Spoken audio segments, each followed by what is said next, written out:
Yang pertama dari sisi pendapatan. Kalau afiliator itu, kalau kalian, nah bocoran dari aku ada di belakangnya ya. Kalau aku pilih yang mana ya?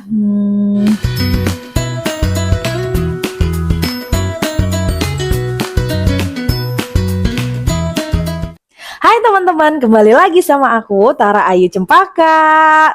Di video kali ini aku lagi mau ngebahas nih tentang lebih cuan mana sih afiliator atau endorsement. Nah, kira-kira kalian yang nonton ini, kalian tuh ngejalanin affiliate atau ngejalanin endorsement? Coba komen di bawah ini. Karena aku udah beberapa tahun ini ngejalanin endorsement dan afiliator, nah aku rangkumin untuk kalian dari sisi pendapat aku gimana sih tentang si afiliator dan juga tentang endorsement.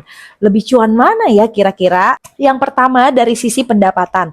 Kalau afiliator itu, kalau kalian videonya biasa-biasa aja, nggak FYP itu mungkin 50.000 ke atas, itu komisinya cenderung menurut aku tuh kecil, nggak yang terlalu banyak gitu. Bisa untuk hari-harian kita sebagai ibu rumah tangga bisa banget, untuk selalu berdaya itu bisa banget dari afiliator.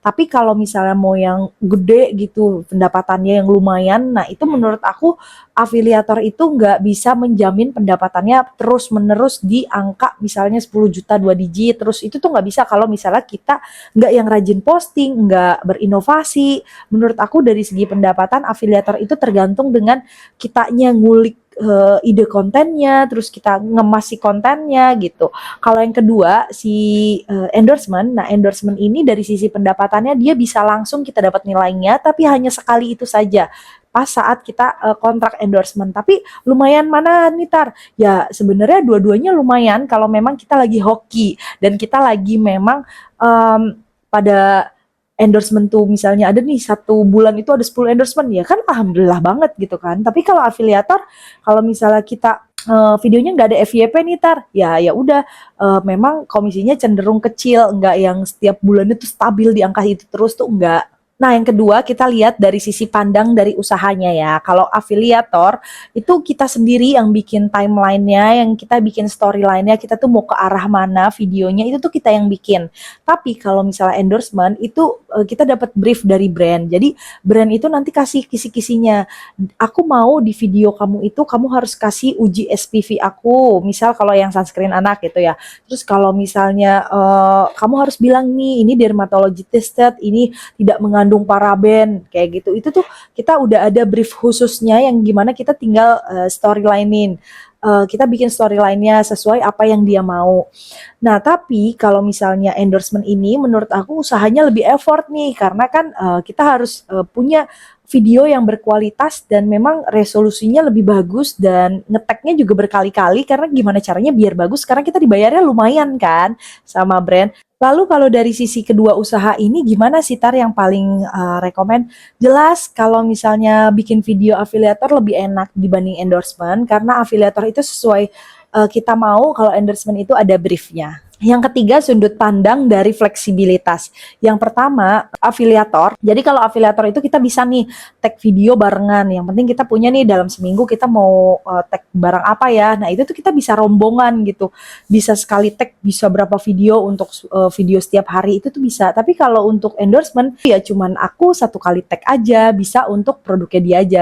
Biasanya kalau endorsement itu kita juga di info ini bajunya harus warna apa, terus lebih ke dia punya tuntutan kita tuh harus sama dengan anak, misalnya bajunya harus temanya putih dan ungu gitu.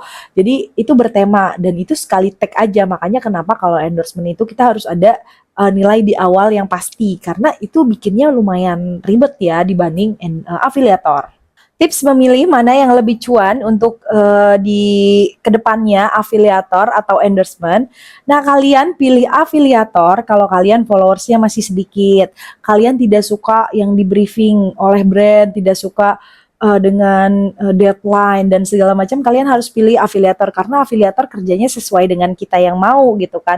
Terus juga kalau kalian cari passive income bisa banget nih dari kita konten yang afiliator itu kalau kita dikit-dikit menjadi bukit bisa kok untuk memenuhi kebutuhan kita tambahan sebagai ibu rumah tangga.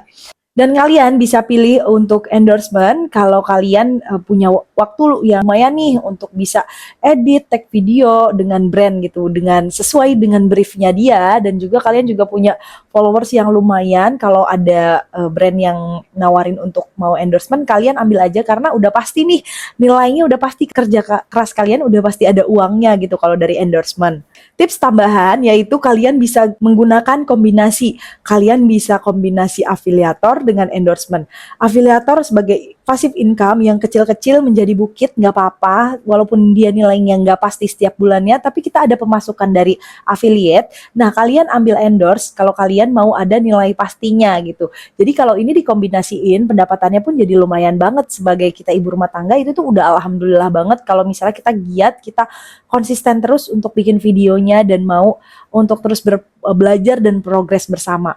Terus jangan lupa kalau endorsement juga kalian pilih-pilih sesuai dengan niche kalian, ataupun kalian juga pilih-pilih dengan syarat ketentuan brandnya, sudah BPOM, sudah ada sertifikat halal dan sebagainya macamnya.